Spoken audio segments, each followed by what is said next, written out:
Welcome to Telugu రాజ్యం. నేను శరత్చంద్ర. ప్రస్తుతం మనతో పాటు ప్రముఖ రాజకీయ విశ్లేషకులు చింతా రాజశేఖర్ గారు ఉన్నారు. ఇటీవల రాష్ట్రంలో కొంత కూటమి కూటమిలో ఉన్న రాజకీయ పార్టీల విషయంలో కొంత భేదాభిప్రాయాలు కనిపిస్తున్నాయి. వాళ్ళలో ఒకరిపైన ఒకరు పైచేయి సాధించుకునే క్రమంలో జనసేన కార్యకర్తలు ద్వితీయ శ్రేణి నాయకులు అణిచివేతకు గురవుతున్నారనే విమర్శలు చాలా రోజులుగా ఉన్నాయి. తమకు న్యాయంగా దక్కాల్సిన పదవులు దక్కట్లేదు, గౌరవం దక్కట్లేదు, ఆ నియోజకవర్గాల్లో తగిన గుర్తింపు రావట్లేదు. పార్టీ కోసం కష్టపడి పనిచేసి కూటమి ప్రభుత్వాన్ని అధికారంలోకి తీసుకురావడానికి కష్టపడిన వాళ్ళకి గుర్తింపు లేకపోగా అవమానాలు ఎదుర్కొంటున్నాము. ఇటీవల పొన్నూరు నియోజకవర్గంలో జరిగినటువంటి అంబటి మురళీకృష్ణకు సంబంధించిన ఆ మొక్కజొన్న గోడౌన్ల విషయంలో అక్కడికి సంబంధించిన కొంత కాపు రైతులకు సంబంధించిన వ్యవహారంలో ఆ గోడౌన్ ని ధ్వంసం చేయటం, గోడౌన్ లో మొక్కజొన్న బస్తాలను ధ్వంసం చేయటం, అదంతా స్వాధీనం చేసుకోవాలంటూ అది కూడా ఆ దుల్పాల నరేంద్ర ఆధ్వర్యంలో ఉన్నటువంటి సంఘం డైరీకి సంబంధించిన ఆ డైరీలకు ఫీడ్ గా ఇచ్చేందుకే ఆ మొక్కజొన్నని ధ్వంసం చేశారు, సీజ్ చేసే ప్రయత్నాలు జరిగినాయని అక్కడ విమర్శలు కూడా రావటం జరిగింది. ఈ నేపథ్యంలో నిన్న కాపు, తెలగ, ఒంటరి తెలగ, బలిజ కులాలకు సంబంధించిన నాయకుడు దాసరి రాము కొన్ని సంచలన వ్యాఖ్యలు చేశారు.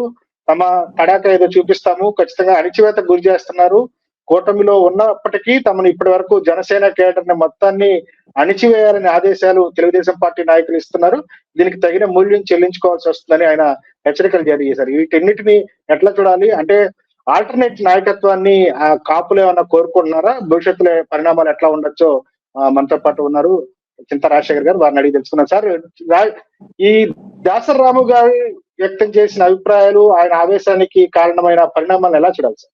ఈ కాపు అంటే ఏదైనా సరే ఈ కుల నాయకులే ఈ దేశానికి, ఈ రాష్ట్రానికి పట్టిన దరిద్రం అండి. ఫలానా కులం అని ఆ కులం పేరు చెప్పుకుని వాళ్ళు ఎదిగి కులాన్ని నాశనం చేసే దౌర్భాగ్యులు ఈ రాష్ట్రానికి పట్టిన దరిద్రమే కుల నాయకులు, అన్ని కులాలకు సంబంధించిన. గత ఎన్నికల్లో ఏమని ప్రచారం చేశారు దాసరి రాము గారు? కాపులను ఉద్ధరిస్తుంది కూటమి, ఏదో చేస్తుందని. మా కళ్ళకు కట్టినట్టు కనబడుతుంది.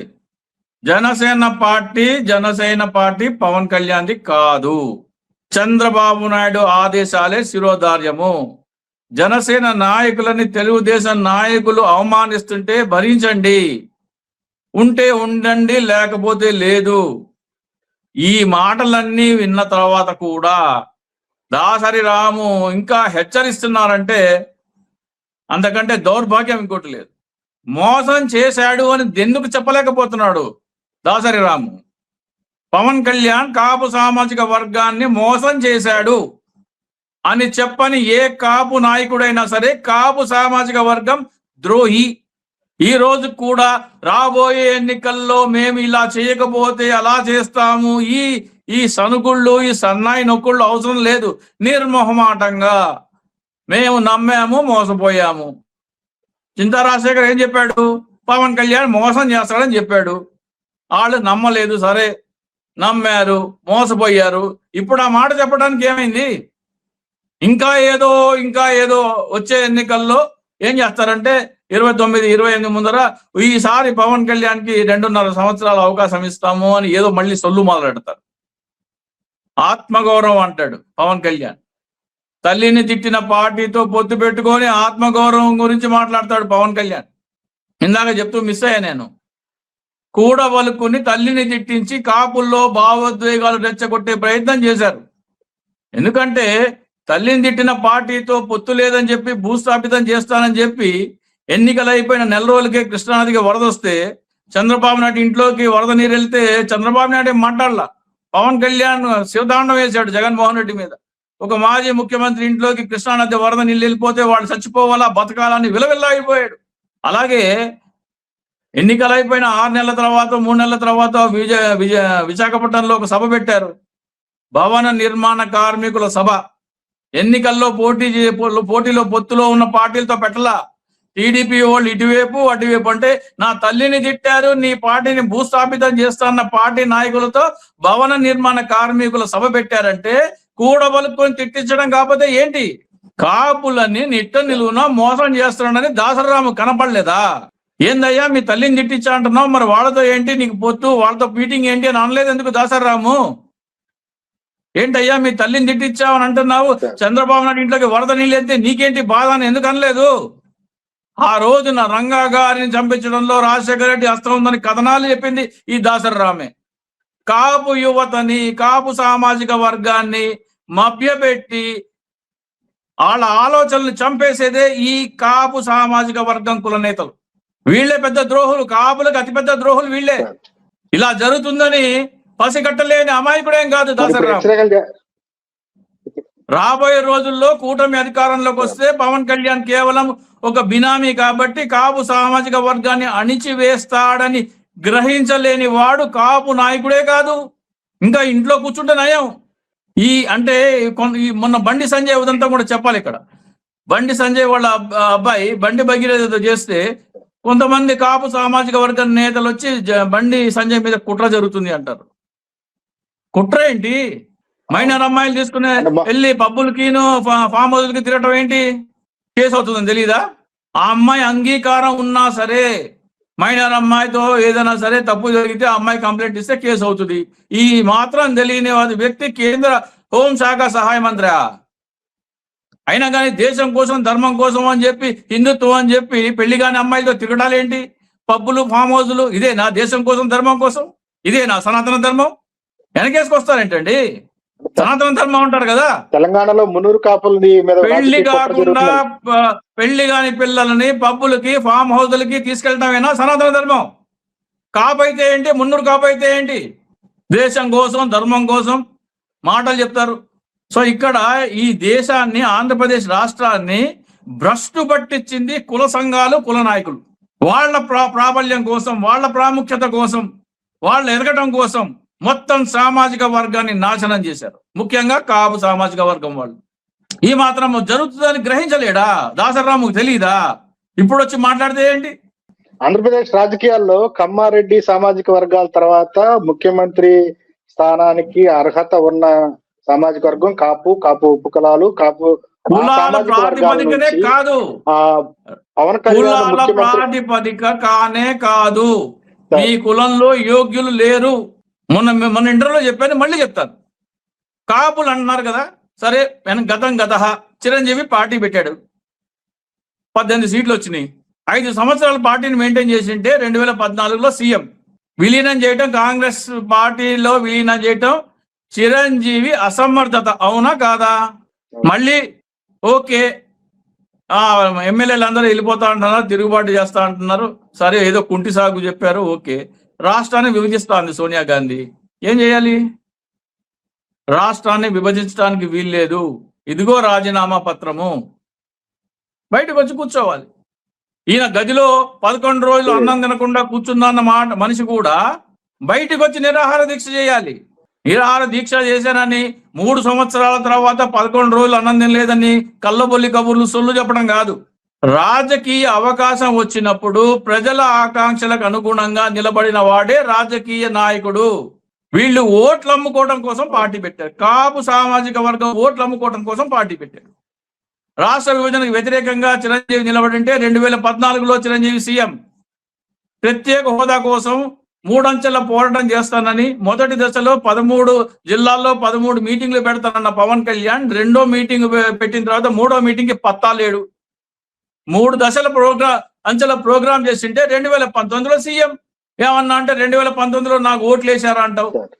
నువ్వు ఇండివిజువల్ గా పోటీ చేస్తానని ఎప్పుడు చెప్పావు? 2018 మార్చి 14 చెప్పావు. అభ్యర్థులను ఎప్పుడు ప్రకటించావయ్యా నువ్వు ఓట్లు వేయడానికి? రేపు బీఫామ్ ఇస్తానని, రేపు నామినేషన్ లాస్ట్ డే అంటే ఈ రోజు ప్రకటించావు. ఏడాది ముందన్నా ప్రకటించాలి కదా నువ్వు. ఏడాది ముందన్నా సరే ఇది నా టీము 175 మంది వీళ్ళు తిరగండి వెళ్ళి నియోజకవర్గాల్లో అని చెప్పావా? అన్ని కుంటి సాగులు చెప్తావు, దొంగ నాటకాలు.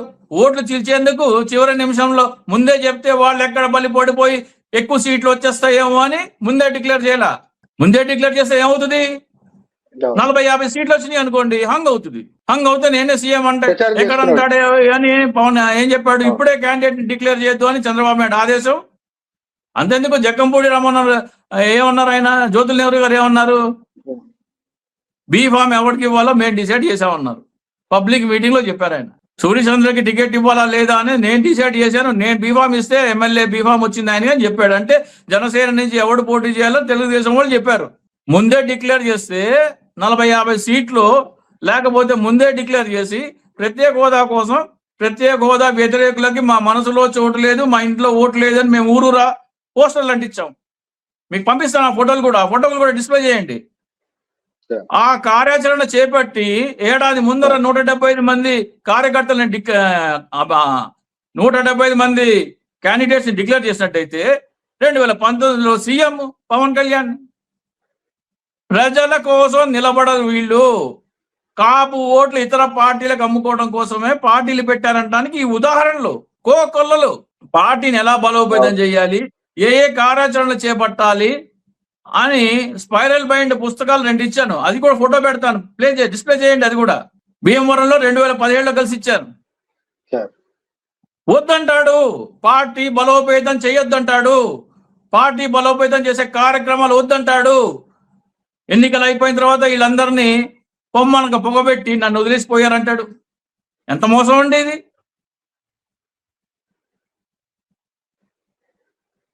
ఇప్పటికైనా సరే వీళ్ళు మాట్లాడాలి.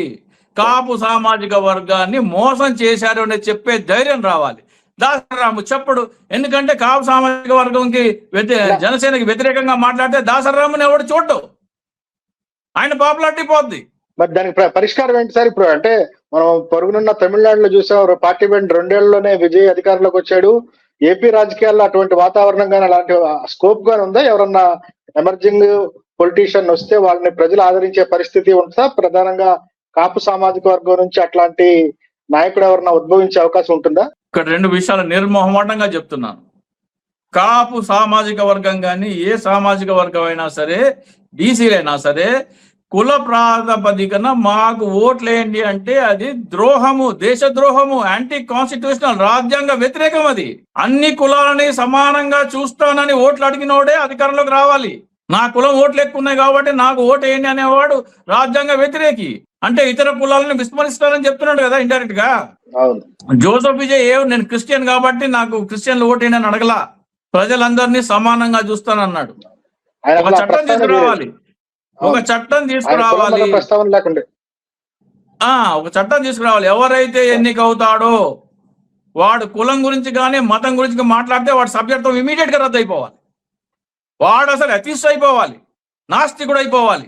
అటువంటి చట్టం తీసుకొస్తే గానీ ఇటువంటి దొంగ నాటకాలు ఆడటం ఆపరు. ఎవరైతే ఎన్నికవుతారో ప్రజాప్రతినిధిగా ఎన్నికైన వాడు నాస్తికుడు అని తీసుకొస్తే తప్ప ఈ కులం మతం ఆధారంగా భావోద్వేగాలు రెచ్చగొట్టి రాజకీయాలు చేసే దౌర్భాగ్యం ఈ దేశం నుంచి పోదు. ఇక మీరు అన్నారు, మీ ఉద్దేశం ఏంటో నాకు అర్థం కాల. కాపు సామాజిక వర్గం నుంచి విజయ్ లాంటి వాళ్ళంటే ఎవరిని ఉద్దేశించి అంటున్నారు మీరు?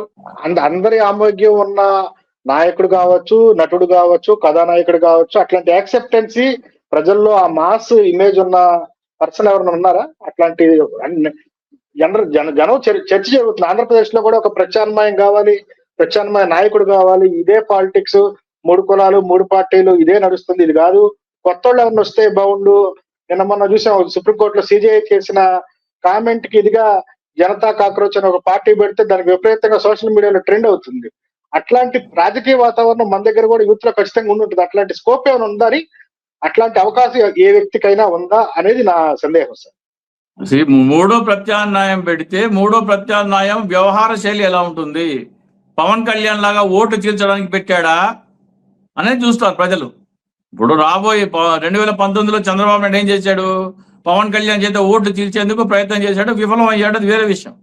రాబోయే ఎన్నికల్లో రాబోయే ఏ పార్టీ అయినా సరే, కొత్త పార్టీ వస్తే అది ఓట్లు అంటే విపక్ష ఓటు చీల్చడానికి పుట్టిన పార్టీనా, అవునా కాదా అనే ఫస్ట్ క్వశ్చన్ ప్రజల మధ్యలో ఉంటుంది. ఎవరు పార్టీ పెట్టినా సరే కొన్ని పేర్లు వినపడుతున్నాయి, వాళ్ళు ఓటు చీల్చడం కోసం వచ్చిన పార్టీనా అనేది చూస్తారు ఫస్ట్. రెండోది చిత్తశుద్ధి ఉందా లేదా? చిత్తశుద్ధి కాపు ఇప్పుడు ఫర్ ఎగ్జాంపుల్ అల్లు అర్జున్ ఉన్నారు, అల్లు అర్జున్ పార్టీ పెట్టారనుకోండి, కాపు సామాజిక వర్గం అంటే అల్లు అర్జున్ చాప్టర్ క్లోజ్. మీకు 20% ఓటు బ్యాంక్ ఉన్నప్పుడు కాపు సామాజిక వర్గం ఓటు బ్యాంక్ అంటే 80% ఓట్లు నాకు వద్దంటున్నారు మీరు ఇండైరెక్ట్. రాష్ట్రానికి ఏం చేస్తావు? మన రాష్ట్రం విభజన ఏ ప్రాతిపదికన జరిగింది, ఏ హామీల మీద జరిగింది, ప్రత్యేక హోదా ఎందుకు ఇస్తా అన్నారు, అది ఇవ్వకపోతే మనం ఎంత నష్టపోయాము, అది ఇవ్వడం సాధ్యమా అసాధ్యమా, అది ఇవ్వకపోతే దానికి ప్రత్యామ్నాయంగా ఏమి ఇస్తారు, పోలవరం ఎత్తు ఎంత అన్నారు, ఇప్పుడు ఎందుకు తగ్గిస్తున్నారు, విశాఖ స్టీల్ సంగతి ఏంటి, ఈ అంశాల మీద మాట్లాడితే ఒక కార్యాచరణ రూపొందించుకొని అన్ని కులాలని కలుపుకుంటాము. నేను కులాన్ని తీసి పక్కన పెడుతున్నాను. ఉదాహరణగా అల్లు అర్జునే ఉన్నాడు అనుకోండి, పార్టీయే పెట్టాడు అనుకోండి, ఈ రోజు నుంచి నేను కాప సామాజిక వర్గం వ్యక్తిని కాదు, అలానే రెల్లి కులం వాడిని నేను చెప్పక్కర్లా, దొంగ నాటకాలు ఆడక్కర్లా. ఇప్పుడు పవన్ కళ్యాణ్ ఏమన్నాడు, నాది ఈ రోజు నుంచి రెల్లి కులం అన్నాడు. రెల్లి కులం అంటే ఏంటి? రెల్లి కులం మీటింగ్లకి హాజరయ్యాడా? పోనీ తన సినిమాల్లో ఒక రెల్లి యువకుడికి కీలక పాత్ర ఏమన్నా ఇచ్చాడా? దొంగ నాటకాలు అవన్నీ చేయక్కర్లా. ఈ రోజు నుంచి కుల ప్రస్తావన లేని పార్టీ, మత ప్రస్తావన లేని పార్టీ, అవకాశం ఉంటే ఈ రోజు నుంచి నేను నాస్తికుడిని, అన్ని కులాలకి నాకు ఏ కులంతో సంబంధం లేదు, అటువంటి ప్రకటన చేసి నాకు ఆంధ్రప్రదేశ్ భవిష్యత్తు కోసం ఇది నా కార్యాచరణ, ఈ కార్యక్రమాలు ఇలా చేస్తాను, ఆంధ్రప్రదేశ్ కి రావాల్సిన కేంద్రం నుంచి ఇవి, ఇతర రాష్ట్రాలు మన మనోభిష్టానికి వ్యతిరేకంగా మనల్ని విభజించారు కాబట్టి మనకి పరిశ్రమలు రావడానికి ఇతర రాష్ట్రాలన్నీ ఈ ఒప్పుకుంటేనే. ఇప్పుడు అల్లు అర్జున్ ఉన్నారండి, పార్టీ పెట్టారు అనుకుందాం, సపోజ్ కేంద్ర ప్రభుత్వం మాకు 10 సంవత్సరాలు ప్రత్యేక హోదా ఇస్తానంది, ఇవ్వలేదు. ఎందుకు ఇస్తానంది? పరిశ్రమలు లేవు కాబట్టి పరిశ్రమల కల్పన కోసం పెడతా అంది. ఈ రోజున ప్రత్యేక హోదా ఇవ్వడం కుదరదంటుంది. సో కేంద్ర ప్రభుత్వం మాకు ఇస్తా అన్నది ఏంటి? ప్రత్యేక హోదా. ప్రత్యేక హోదా ఇస్తేనే కేంద్ర ప్రభుత్వ పన్నులు కడతాము, లేకపోతే కేంద్ర ప్రభుత్వం పన్నులు చెల్లించము. నేషనల్ హైవే టోల్ ట్యాక్స్ కట్టడం ఆపేయండి, ఇన్కమ్ ట్యాక్స్ రిటర్న్ వేయండి కానీ ట్యాక్స్ కట్టకండి, సర్వీస్ ట్యాక్స్ రిటర్న్ వేయండి కానీ ట్యాక్స్ కట్టకండి. కేంద్రం మాకు ఇస్తానని ఇచ్చిన తర్వాతే మేము కేంద్రం కట్టాల్సిన డబ్బులు కడతాం. ఇది ఒక్క ప్రకటన చేయమనండి. అల్లు అర్జున్ పార్టీ పెట్టి సీఎం అండి, రాష్ట్రానికి ఏం చేస్తావో చెప్పు. కులాలు మతాలు రాజకీయాలు కాదు, ఈ ఒక్క స్టేట్మెంట్. అల్లు అర్జున్ కనుక మీరు హైపోథెటికల్ క్వశ్చన్ అడుగుతున్నారు, దానికి నేను చెప్తున్నాను, అల్లు అర్జున్ కనుక పార్టీ పెట్టి ఈ ఒక్క స్టేట్మెంట్ ఇస్తే సీఎం. అదే మనం అంటే అల్లు అర్జున్ ఉద్దేశించి ఇప్పుడున్న రాజకీయ వాతావరణం, వర్గాలు అదే సార్, ప్రజలు చీలిపోయి ఉన్నారు. మనం పొరుగునున్న తమిళనాడులో జరిగిన పరిణామం చూసి అట్లాంటి సిచ్యుయేషన్ మనకి కూడా అన్వయించుకోవచ్చు అన్నదే నా ఉద్దేశం. అంటే ఆంధ్రప్రదేశ్ లో కూడా ఎవరన్నా కొత్త నాయకుడు వచ్చి ప్రజల విశ్వాసాన్ని, నమ్మకాన్ని చూరగొంటే, వాళ్ళ విశ్వాసాన్ని పొందగలిగితే అది ఎట్లా ఉంటుంది అనేది నా ఉద్దేశం కూడా. ఏమంటే ఏం అక్కర్లేదండి బాబు, నరేంద్ర మోడీ మాకు 10 సంవత్సరాలు ప్రత్యేక హోదా ఇస్తున్నావు, నువ్వు ప్లానింగ్ కమిషన్ తీసావు, నీతి ఆయోగ్ పెట్టావు, ఏం చేసావు నీకు అనవసరం. నాకు వచ్చి ఇక్కడ చెప్పావు నాకు 10 సంవత్సరాలు ప్రత్యేక హోదా ఇవ్వు, అప్పుడు నీకు కట్టాల్సిన ట్యాక్స్ నేను కడతాను, లేకపోతే నేను కట్టను. ఆంధ్రప్రదేశ్ ప్రజలందరూ టోల్ ట్యాక్స్ కట్టడం ఆపేయండి అంటారు, ఫాస్ట్ ట్యాగ్ బ్యాలెన్స్ జీరో చేసుకోండి అంటారు. ఏమవుతుంది? ఒక గంట ఒక రోజు టోల్ ట్యాక్స్ లో రష్ అవుద్ది, ఆ తర్వాత టోల్ గేట్లు ఎత్తేస్తారు, ఇంకా టోల్ గేట్లు ఉండవు. ఆంధ్రప్రదేశ్ లో ఎవరు టోల్ ట్యాక్స్ కట్టట్లేదంట, నరేంద్ర మోడీ ఆంధ్రప్రదేశ్ ప్రజల్ని మోసం చేశాడంట. అంటే అవును కదా, నిజమే కదా, వాళ్ళని మనమే కదా విడగొట్టింది. ఆంధ్రప్రదేశ్ ప్రజలేమి విభజన కోరుకోలేదు, కేంద్రం విడగొట్టింది. కేంద్రం విడగొడితే వారికి పరిశ్రమలు లేవు, పరిశ్రమలు ఎట్లా ఇస్తావు? దానికి మార్గం తీసుకురా. ప్రత్యేక హోదా కాకపోతే దానికి ప్రత్యామ్నాయం ఏంటి? నువ్వు రా, మాట్లాడు, నువ్వు నా దగ్గర రా. మా ప్రజలకు ఏం చేస్తావు, ఏం చెప్పావు, ఏం అన్యాయం చేసావు చేస్తావు. పోలవరం ఎత్తి ఎంత అన్నావు? 46 మీటర్లు అన్నావు, 41 ఎందుకు అంటున్నావు? 1 మిల్లీమీటర్ కూడా తగ్గించను. విశాఖ స్టీల్ ప్లాంట్ నువ్వు ప్రైవేటైజ్ చేస్తావా? చెయ్యి, మేము నీళ్ళు ఇవ్వము, కరెంట్ ఇవ్వము, నువ్వు చేసుకుంటే చేసుకో, ప్రైవేటైజేషన్ ఎవడు కొంటాడో చూస్తాం. ఈ మాటలు మాట్లాడేవాడు కావాలి. జీ హుజూర్ అంటే మోడీ అమిత్ షాకి కుదరదు. ఏమవుతుంది? అల్లు అర్జున్ సపోజ్ ఈ మాటలు మాట్లాడితే ఒక ఈడీ కేసు ఏదో పడుతుంది. ఈడీ కేసు పడితే ఏముంది, మహా అయితే 1 వారం రోజులు జైల్లో ఉంటాడు, బెయిల్ మీద బయటకు వస్తాడు, సీఎం అయిపోతాడు. ప్రజల కోసం నిలబడ్డవాడే రాజకీయ నాయకుడు అవుతాడు. Vijay best example. పవన్ కళ్యాణ్ కి నేను మళ్ళీ చెప్తున్నాను, ఇటువంటివి 2 స్పైరల్ బైండింగ్ బుక్లు నేను భీమవరంలో ఇచ్చాను, ఆ ఫోటో కూడా పెడతాను, డిస్ప్లే చేయండి. పవన్ కళ్యాణ్ కి ఆసక్తి లేదు, ప్రత్యేక హోదా వ్యతిరేకులకి మా మనసులో చోటు లేదు, మా ఇంట్లో ఓటు లేదని ఇంటింటికి వెళ్ళి మేము పోస్టర్లు అంటిస్తుంటే ఆ ప్రోగ్రామ్ ఆపేయమని చెప్పాడు. పైన మాత్రం తుపాకీ గుండెలు అంటాడు, సత్యజ్ఞులకి ఎదురు వెళ్తామంటాడు, మన నిరాహార దీక్ష చేస్తా అంటాడు, కానీ పోరాటం చేయమంటే కలుగులో దూరతాడు. ఎందుకంటే పార్టీ అతని కాదు. మీరు చెప్పిన చంద్రబాబు నాయుడు ఆదేశాల మేరకు నడుచుకోవాల్సిన అనుచరుడు, బినామీ.